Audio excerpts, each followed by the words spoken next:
Auzubillahiminash-shaytanir-rajim. Bismillahir-rahmanir-rahim. So the dear students, welcome again to the Almanir Science Academy.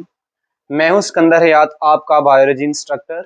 चलिए तो start करते हैं आज का नेक्स्ट लेक्चर। बच्चे आज हमारा टॉपिक है वो है साइटोप्लाज्म के अंदर। तो सबसे पहले तो मैं आपको ये बता दूं कि बुक के अकॉर्डिंग देखा जाए तो ये बहुत शॉर्ट सा लेक्चर है, लेकिन अगर हम कॉन्सेप्चुअली इसको पढ़ना चाहते हैं तो फिर हमें स्टोरीज की फॉर्म में पढ़ना पड़ेगा। ठीक है, मैं पहले आपको स्टोरी से एक्सप्लेन करूंगा, उसके बाद फिर मैं आपको बताऊंगा कि रिजल्ट हमारे पास क्या आ रहा है। ठीक है, चलें। तो सबसे पहली बात बच्चों ये है कि हमने अभी तक जो पढ़ा है उसमें हमने देखा था कि एक सेल है, फॉर एग्जाम्पल ये इसका क्या है, ये सेल मेम्ब्रेन। अब इस सेल मेम्ब्रेन के अंदर मैं कहता हूं कि आप सेंटर में, अगर ये एनिमल सेल है तो सेंटर में आप न्यूक्लियस ड्रा कर लें, और अगर ये प्लांट सेल है तो फिर प्लांट सेल के लिए बाहर आपको सेल वॉल भी लगाना पड़ेगी। ओके बेटे, ये न्यूक्लियस है, ये साइटोप्लाज्म है। अब हम कहते हैं कि ये जो न्यूक्लियस, इन दोनों, अब देखिए ना बच्चों, जरा सबसे पहली बात तो ये देखो कि साइटोप्लाज्म हम पढ़ रहे हैं लेकिन हम बात प्रोटोप्लाज्म के बारे में कर रहे हैं। इसकी वजह क्या है? एक्चुअली हमें पता होना चाहिए कि प्रोटोप्लाज्म क्या है। तो साइटोप्लाज्म ये वाली चीज है और न्यूक्लियस ये है, तो इनको इकट्ठा अगर हम कहें तो वो क्या होता है? प्रोटोप्लाज्म। तो बच्चों सबसे पहली बात, साइटोप्लाज्म प्लस न्यूक्लियस, इन दोनों को कलेक्टिवली एक नाम दिया जाता है जिसको हम कहते हैं प्रोटोप्लाज्म। चूंकि हमारा आज का डिस्कशन का टॉपिक क्या है? साइटोप्लाज्म। तो अगर मैं कहूं कि साइटोप्लाज्म प्रोटोप्लाज्म का पार्ट है, देखिए जी, क्योंकि साइटोप्लाज्म और न्यूक्लियस दोनों मिलके ही तो क्या बना रहे हैं? प्रोटोप्लाज्म। जैसे मैं कहूं कि ये वाला पार्ट और ये वाला पार्ट एक कंप्लीट मार्कर बना रहे हैं, तो मैं फिर ये भी कह सकता हूं कि ये वाला पार्ट इस मार्कर का हिस्सा है, ये वाला पार्ट इस पूरे मार्कर का हिस्सा है। सेम एज इट हम कहेंगे कि साइटोप्लाज्म प्लस न्यूक्लियस दोनों प्रोटोप्लाज्म बना रहे हैं, तो मैं ये भी कह सकता हूं कि जो साइटोप्लाज्म है वो प्रोटोप्लाज्म का पार्ट है। अब आप माइक्रोस्कोप के जरिए देखें तो आपको पता चलता है कि साइटोप्लाज्म है कैसा। बच्चों हमें पता तो चल गया कि साइटोप्लाज्म है क्या जी। ये एक्चुअली फिर मैं ये कहूंगा कि ये न्यूक्लियर इन्वेलप है। ये क्या बेटे? Nuclear envelope. यहां से लेके आउटर मेम्ब्रेन कौन सी है जी? Cell membrane. इसके दरमियान में जो जगह है वो क्या है? साइटोप्लाज्म। अब आप इसको देखें जरा कि ये एक्चुअली बना किस चीज का है, इसकी कंपोजिशन क्या है, तो हमें पता चलता है कि बच्चों ये पानी की तरह का है, और जो चीज पानी की तरह लिक्विड हो उसको हम कहते हैं एक्वस। तो जो चीज लिक्विड है वो क्या है? एक्वस। तो मैं कह सकता हूं कि ये साइटोप्लाज्म एक्वस है। फिर दूसरी बात बच्चों, इसको हम कहते हैं एक्वस ग्राउंड सब्सटेंस। अगर किसी पानी के अंदर कोई छोटी छोटी चीजें डिसोल्व हुई हो, हल हुई हो, तो उसको हम कहते हैं ये ग्राउंड सोल्यूशन बना रहा है। क्या है सोल्यूशन? ग्राउंड। मतलब ग्राउंड का मतलब छोटी छोटी चीजें अगर हल हुई हो। और एक्वस क्यों कहा? क्योंकि पानी के अंदर पानी की तरह है। तो अब हम क्या कहेंगे कि साइटोप्लाज्म एक्वस मींस पानी की तरह है, और इसके अंदर छोटी छोटी चीजें हैं, तो हम कहेंगे एक्वस ग्राउंड सब्सटेंस। अब जरा देखें बच्चों, सबसे पहली बात कि अगर मैं आपको कुछ ड्रा, यहां से हम स्टार्ट करेंगे, लेकिन जिस तरह बुक पे जस्टिफिकेशन दी है मैं वैसे आपको एक्सप्लेन नहीं करना चाह रहा हूं।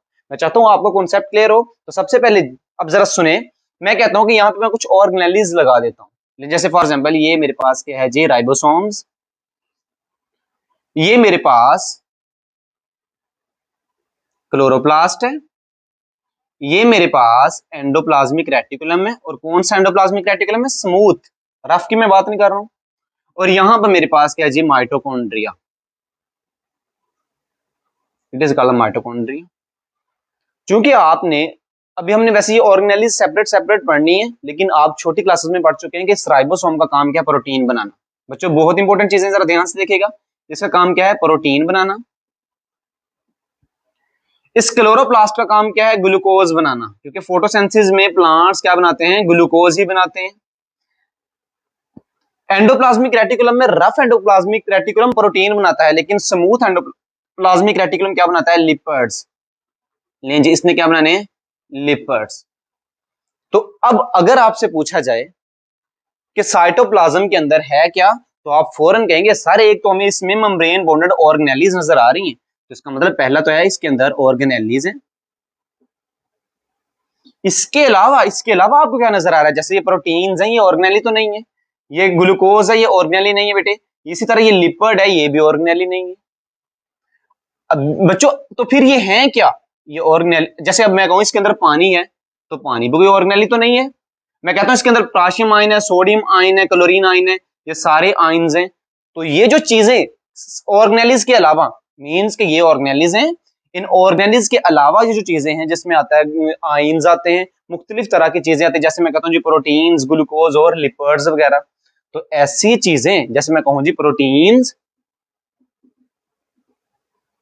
लिपिड्स एंड हमारे पास आते हैं कार्बोहाइड्रेट।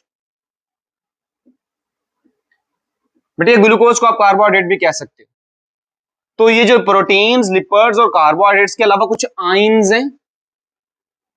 बच्चों ये जो आयन्स हैं ये इन ऑर्गेनेलिज ने बनाए हैं, सॉरी ये जो प्रोटीन्स हैं ये भी ऑर्गेनेली ने बनाए हैं, लिपिड भी ऑर्गेनेली ने, और सेम एज इट कार्बोहाइड्रेट भी ऑर्गेनेली ने ही बनाए हैं।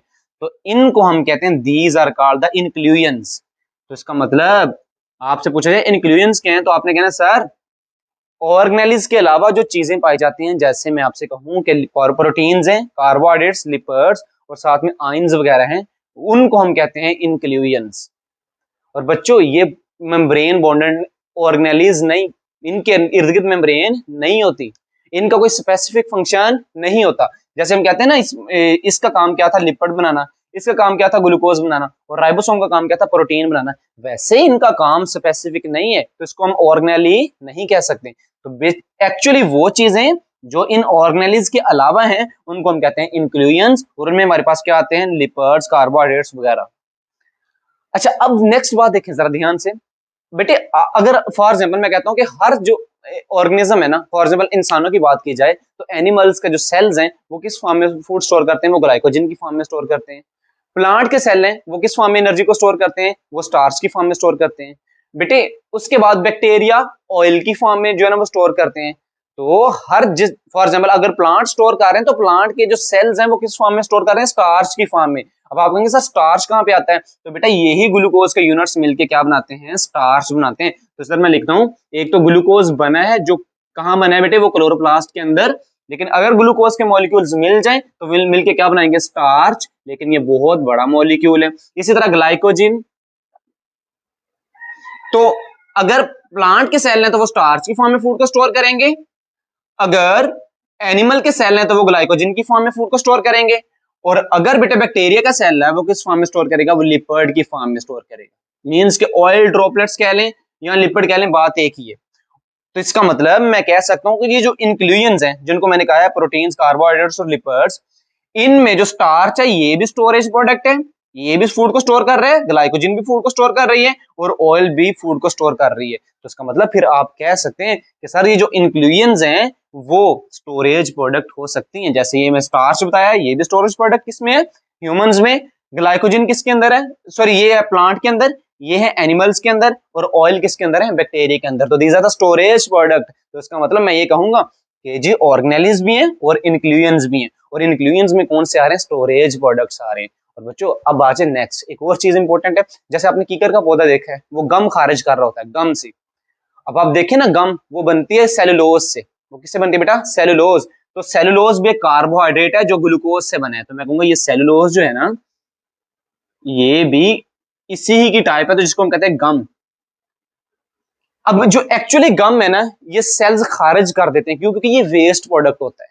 सेल का वेस्ट प्रोडक्ट क्या है, गम, और गम क्या है, सेलुलोज, और सेलुलोज क्या है, वो भी इंक्लूएन। तो इसका मतलब मैं ये कहूंगा कि जो इंक्लूएंस हैं ऑर्गेनेलिज के अलावा, पहली बात तो है कि उनके इर्द गिर्द मेम्ब्रेन नहीं है, दूसरी बात ये है कि उनको कोई स्पेसिफिक फंक्शन नहीं है, तीसरी बात बच्चों ये है, जरा ध्यान सुनने वाली बात ये है कि भाई वो स्टोरेज प्रोडक्ट के तौर पे भी काम कर सकती हैं, जैसे एनिमल के केस में ग्लाइकोजन, प्लांट के केस में स्टार्च, और बैक्टीरिया के केस में ऑयल्स ड्रॉपलेट्स, ठीक है। और बेटे वो वेस्ट प्रोडक्ट्स भी हो सकते हैं, और वेस्ट प्रोडक्ट में मैंने आपको एग्जांपल दी गम की, और जो गम कैसे बन रही है वो एक्चुअली इसी से बन रही है, सेलुलोज से। तो अभी हमने क्या देख लिया कि ये हमारे पास सेल की एक्चुअली में पता चल गया कि इसके अंदर चीजें हैं क्या क्या।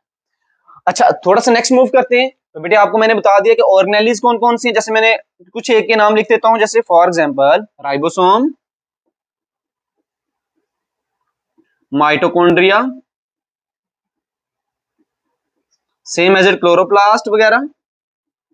इसके अलावा बहुत ज्यादा ऑर्गेनेलिज हैं, लेकिन मैं कुछ लिख रहा हूं। और इंक्लूएंस, इंक्लूएंस कौन से हो सकते हैं, वो स्टोरेज प्रोडक्ट भी हो सकते हैं, फॉर एग्जाम्पल जो glycogen same as it starch और ऑयल ड्रॉपलेट्स। और बेटे इस तरह स्टोरेज प्रोडक्ट के साथ साथ वो वेस्ट प्रोडक्ट्स भी हो सकते हैं, वेस्ट प्रोडक्ट्स। अब वेस्ट प्रोडक्ट्स कौन से हैं, जरा ध्यान सुनने वाली बात है कि वेस्ट प्रोडक्ट जैसे मैंने आपको बताया गम, और गम भी कहां से बन रही है, इस कार्बोहाइड्रेट से ही बन रही है, तो उसको हम कहेंगे it is also called the inclusion. चलिए नेक्स्ट मूव करते हैं, वो है जी साइटोसोल। अब बच्चे इसमें एक बहुत बहुत इंपॉर्टेंट देखने वाली चीज ये है कि जो ये इंक्लूजन्स हैं इनमें जो लिपर्ड्स है ना, जो बेसिकली लिपर्ड्स ये वाले, अब आप देखें ना लिपर्ड दो चीजों से बने हैं, फैटी एसिड्स, फैटी एसिड और ग्लिसरॉल। मींस के फैटी एसिड और ग्लिसरॉल मिलके क्या बना रहे हैं, इस लिपिड को बना रहे हैं। इसी तरह जो कार्बोहाइड्रेट है उनका सबसे छोटा यूनिट क्या था, फॉर एग्जांपल मैंने कहा जी ग्लूकोज, तो ये छोटा है, इधर से ये वाली दोनों चीजें छोटी हैं। और प्रोटीन्स, बेटे प्रोटीन्स दो तरह के होते हैं, फॉर एग्जांपल मैं कहता हूं जी वो है जी ग्लोबुलर प्रोटीन्स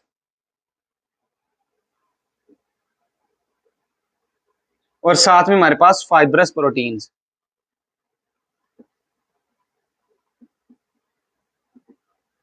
और ये दोनों ही प्रोटीन किन चीज से बने हैं, वो बने होते हैं अमाइनो एसिड से, अमाइनो एसिड्स।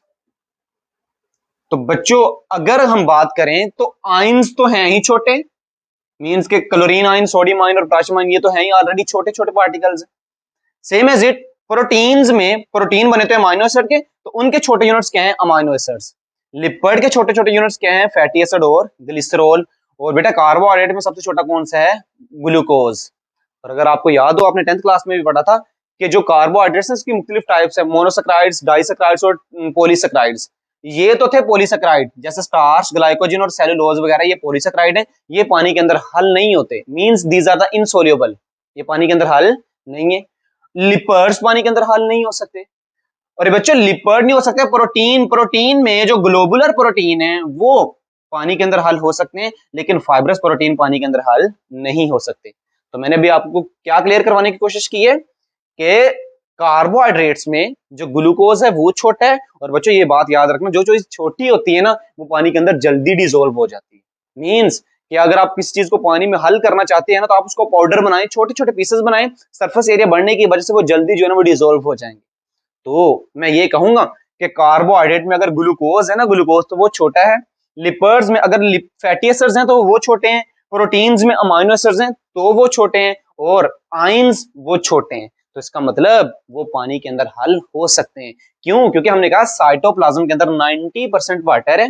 अगर 90% वाटर है तो पानी के अंदर वही चीज हल होगी जो छोटी है। तो इसका मतलब अगर कार्बोहाइड्रेट के बारे में बात की जाए तो उनमें ग्लूकोज, लिपर्ड्स के बारे में बात की जाए तो उनमें फैटी एसिड्स, प्रोटीन्स की बात की जाए तो उनमें अमाइनो एसिड्स, और साथ में आयंस जो पानी के अंदर इजीली डिसॉल्व हो जाएंगे। तो बेटे वो पार्ट जो पोर्शन साइटोप्लाज्म का, वो पोर्शन देखें कुछ चीजें हल नहीं भी हुई, जैसे ये भी तो साइटोप्लाज्म के अंदर था ना, स्टार्च, ग्लाइकोजन और सेलुलोज, ये पानी के अंदर हल नहीं हुई। लिपर्ड्स में अगर लिपिड अकेला पड़ा हो तो वो पानी के अंदर हल नहीं होता, हाँ अगर वो टूटेगा तो वो हल हो सकता है। और प्रोटीन्स में हम देखें तो फाइब्रस प्रोटीन्स पानी के अंदर हल नहीं हुए। तो जो चीजें पानी में हल नहीं हुई उनको तो एक साइड पे रहने देना, जो चीजें पानी के अंदर हल हो जाती हैं और वो पोर्शन जो पानी का वो पोर्शन जो इन चीजों को हल करवा रहा है, मींस अमाइनो एसिड्स को, फैटी एसिड्स को और ग्लूकोज वगैरह को, उसको हम कहते हैं साइटोसोल। तो इसका मतलब मैं कहूंगा फिर द साइटोसोल क्या है, the soluble part of cytoplasm is called cytosol. और ये बच्चों it is composed of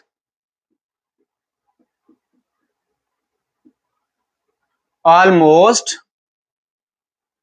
90% water.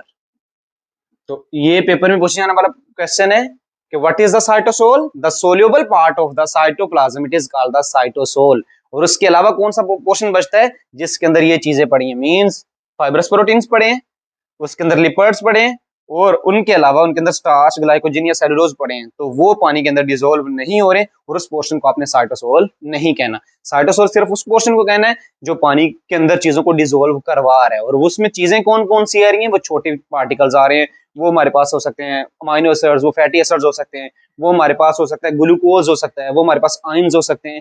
तो नेक्स्ट देखते हैं बच्चों, अब साइटोसोल, अब आप कहते हैं कि सर पानी में अगर कोई चीज हल हो रही तो वो तो सोल्यूशन बनाता है। फॉर एग्जाम्पल हम कहते हैं ना सोल्यूशन दो चीजों से बना होता है, एक जी सोल्यूट होता है उसके अंदर, और दूसरा होता है सोलवेंट। सोलवेंट क्या होता है, वाटर, क्योंकि वो ज्यादा कंसंट्रेशन में पाया जाता है, और सोल्यूट क्या है, दूसरी चीज है। अरे बच्चों जरा समझने वाली बात तो ये है कि अगर हम कहें तो फिर एक्चुअली जो साइटोसोल है जिसमें हमने कहा कि चीजें हल हो रही हैं, तो वो भी एक सोल्यूशन है। वो भी क्या है, एक सोल्यूशन। सोल्यूशन कैसे है, क्योंकि उसके अंदर पानी सोलवेंट है, और जो छोटी चीजें हैं वो क्या है जी, वो सोल्यूट है। तो हम अब इसकी दो टाइप्स करेंगे सोल्यूशन की, एक को हम कहेंगे बेटा ट्रू सोल्यूशन, और एक को हम कहेंगे जी कोलाइडल सोल्यूशन। जैसे बेटे ट्रू, सबसे पहले था ट्रू सोल्यूशन। अब देखिए जरा, पानी था, ट्रू सोल्यूशन का मतलब ये है कि छोटी छोटी चीजों को डिसोल्व करने वाला। जैसे मैं आपसे कहूं कि अमाइनो एसिड बड़ा नहीं है, छोटा सा है। इसके बाद हमारे पास क्लोरीन आयंस, सोडियम आयंस और पोटेशियम आयन वगैरह, ये छोटे हैं, दीज आर द आयंस, इनके ऊपर चार्ज है। और चूंकि पानी भी पोलर है, पानी के ऊपर भी चार्ज है, हाइड्रोजन के ऊपर पार्शियल पॉजिटिव और ऑक्सीजन के ऊपर पार्शियल नेगेटिव चार्जेस है, तो इस वजह से वो चीजों को डिसोल्व करवा सकते हैं। तो अगर पानी या साइटोसोल छोटी चीजों को डिसोल्व करवाए और एक सोल्यूशन बने, इस सोल्यूशन को हम कहते हैं ट्रू सोल्यूशन। और दूसरा आता है कोलाइडल सोल्यूशन। जैसे मैं आपसे कहूं कि ये ग्लोबुलर प्रोटीन है, ये जो ग्लोबुलर प्रोटीन है ये बहुत बड़ा होता है, लेकिन पानी के अंदर ये भी डिसोल्व हो जाता है। अगर पानी के अंदर ये डिसोल्व हो जाता है तो ऐसे सॉल्यूशन को हम कहते हैं it is called the colloidal solution. तो अभी तक हमने क्या देखा, ट्रू सॉल्यूशन क्या है, अगर पानी के अंदर छोटी छोटी चीजें डिसोल्व हो, जैसे वो सारी छोटी चीजें मैंने आपको एक्सप्लेन की। और कोलाइडल सॉल्यूशन क्या है, अगर पानी के अंदर बड़ी बड़ी चीजें डिसोल्व हो, और वो मैंने आपको मिसाल दी कि फॉर एग्जांपल अगर आपके पास ग्लोबुलर प्रोटीन है, चूंकि ये बहुत बड़ा मॉलिक्यूल है, और अगर ये पानी के अंदर डिसोल्व होगा तो वो क्या होगा, वो कोलाइडल सॉल्यूशन होगा। नेक्स्ट देखें, नेक्स्ट हमारे पास आता है जी types of the colloidal solution. तो वो दो हैं जी, एक को हम कहते हैं जी सोल, और एक को हम कहते हैं बेटे जेल। अब सोल क्या है, जेल क्या है, बात किसकी हो रही है, कोलाइडल सॉल्यूशन की, जिसके अंदर बड़े बड़े मॉलिक्यूल डिसोल्व हुए हैं। तो ये तो यही हिसाब है ना। फॉर एग्जांपल मैं कहता हूं जी मेरे पास पानी बहुत ज्यादा है, और उसके अंदर थोड़ी सी मैं चीनी डिसोल्व करता हूं, वो हल हो जाती है, तो एक डाइल्यूट सा सॉल्यूशन बनाते हैं, मतलब ज्यादा गाढ़ा नहीं है, ज्यादा विस्कस नहीं है, उसको हम कहते हैं सोल। तो अगर जो कोलाइडल सॉल्यूशन है वो ज्यादा गाढ़ा नहीं है, तो उसको हम कहेंगे it is called the sol. और अगर मैं कहूँ ज्यादा चीनी मेरे पास, थोड़ा सा मैं पानी डिसोल्व करूं, तो अगर आप उसको मिक्स करेंगे ना तो वो अच्छी तरह से मिक्स भी नहीं होगा। क्यों, क्योंकि वो बहुत गाढ़ा सॉल्यूशन बन जाएगा, और उसको हम कहते हैं जेल। तो सोल और जेल बेसिकली किसकी टाइप्स हैं, कोलाइडल सॉल्यूशन की। सोल में हमारे पास क्या होगा कि जो चीज है वो ज्यादा गाढ़ी नहीं है, जो सॉल्यूशन बना है वो ज्यादा गाढ़ा नहीं है, और जो जेल है उसमें वो सॉल्यूशन क्या है, वो ज्यादा गाढ़ा होता है। अच्छा बच्चे, अगर मैं आपके पास एक सेल ड्रा करूं ना, एक सेल ड्रा करूं, ये वाला फॉर एग्जांपल सेल है, इसमें ये सेंटर में अगर न्यूक्लियस है, तो एक इंपॉर्टेंट चीज ये याद रखनी कि यहाँ पे डिफरेंट ऑर्गेनेल्स, फॉर एग्जांपल ये ऑर्गेनेल्स में ड्रा कर रहा हूं, और इन ऑर्गेनेल्स की एक कैरेक्टर है कि वो हमेशा सेल के इर्द गिर्द ऐसे मूव करती रहती है, इसको हम कहते हैं साइक्लोसिस मूवमेंट। लेंज ऐसे साइटोस, ये हमारे पास न्यूक्लियस है, और ये ऑर्गेनेल्स इस तरह न्यूक्लियस के इर्द गिर्द मूव कर रही हैं, इसको हम कहते हैं साइक्लोसिस मूवमेंट।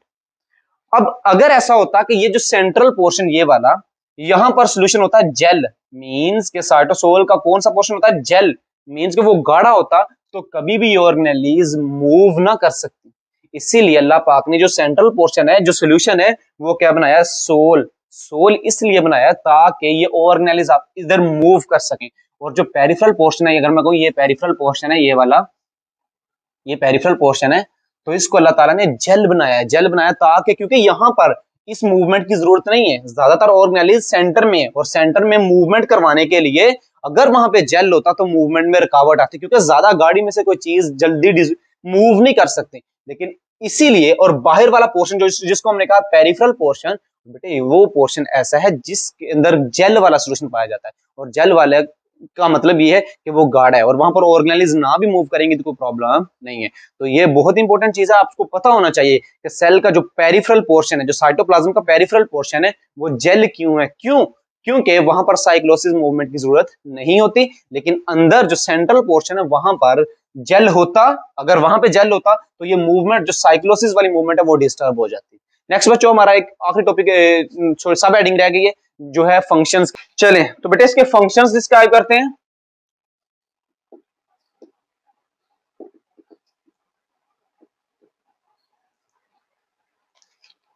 अच्छा, तो फंक्शन में सबसे पहली बात कि आप देख रहे हैं कि ये सेल है, इसका ये सारा का सारा ये वाला साइटोप्लाज्म है। ये साइटोप्लाज्म एक तो इन सभी ऑर्गेनेलिज को काम करने की जगह दे रहा है, मींस कि ये अगर ये ऑर्गेनेली है ना तो ये साइटोप्लाज्म के अंदर रहते हुए ही लिपिड बना रही है। अगर ये ऑर्गेनेली है तो ये एटीपी बनाएगी तो साइटोप्लाज्म के अंदर रहते हुए, सेम एज इट ये क्लोरोप्लास्ट यहाँ पे रहते हुए ग्लूकोज बनाएगी और ये प्रोटीन यहाँ पर बनाएगी। तो इसका मतलब ये एक स्टोर हाउस है, cytoplasm is a storehouse of cell. क्यों भी? क्योंकि ये डिफरेंट ऑर्गेनेलिज को काम करने के लिए जगह दे रहे हैं। उसके अलावा बच्चों अगर मैं कहूं कि ये सेल है ना, ये सेल, ये फॉर एग्जाम्पल न्यूक्लियस है। अब हर सेल को चाहिए एनर्जी और एनर्जी लेने के लिए आपको देना चाहिए एटीपी, क्योंकि एनर्जी करेंसी का यूनिट कौन सा बेटा? एटीपी।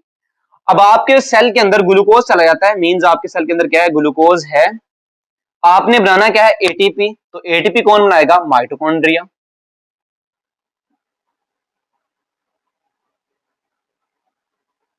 अगर माइटोकॉन्ड्रिया ने बनानी है तो माइटोकॉन्ड्रिया ने ग्लूकोज से ही एटीपी बनानी है, लेकिन मसला ये है कि ये जो ग्लूकोज है ये डायरेक्ट माइटोकॉन्ड्रिया के अंदर इंटर नहीं हो सकता, तो इसको फिर यहाँ पे टूट के दो डिफरेंट मॉलिक्यूल्स बनाने पड़ेंगे, उनको हम कहते हैं पायरुवेट। पायरुवेट। और इधर भी क्या बेटे? पायरुवेट। अब ये जो पायरुवेट है, अब ये सेल के माइटोकॉन्ड्रिया में इंटर होके वहां पे जाके क्या बनाएंगे? एटीपी बनाएंगे। तो कहने का मकसद क्या है कि ये प्रोसेस जिसमें आपने साइटोप्लाज्म में ग्लूकोज को तोड़ के पायरुवेट में कन्वर्ट करवाया है, ग्लूकोज को तोड़ के पायरुवेट में कन्वर्ट करवाया है, इसको हम कहते हैं ग्लाइकोलाइसिस। क्या कहते हैं बच्चों? ग्लाइकोलाइसिस। और आप देख रहे हैं कि ये अमल कहां पे हो रहा है? ये साइटोप्लाज्म के अंदर ही हो रहा है। इसका मतलब एक और इंपॉर्टेंट फंक्शन ऐड करने के, ग्लाइकोलाइसिस occurs in cytoplasm।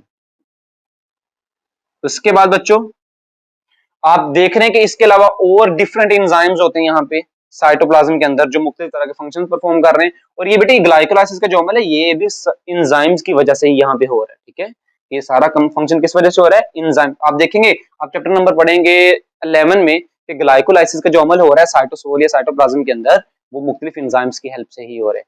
तो बच्चों यहाँ तक हमने किया आज का अपना नेक्स्ट लेक्चर। ठीक है, तो मुझे उम्मीद है कि आपको समझ आ गई होगी और इंशाल्लाह मिलते हैं नेक्स्ट लेक्चर में। तब तक के लिए अल्लाह हाफिज।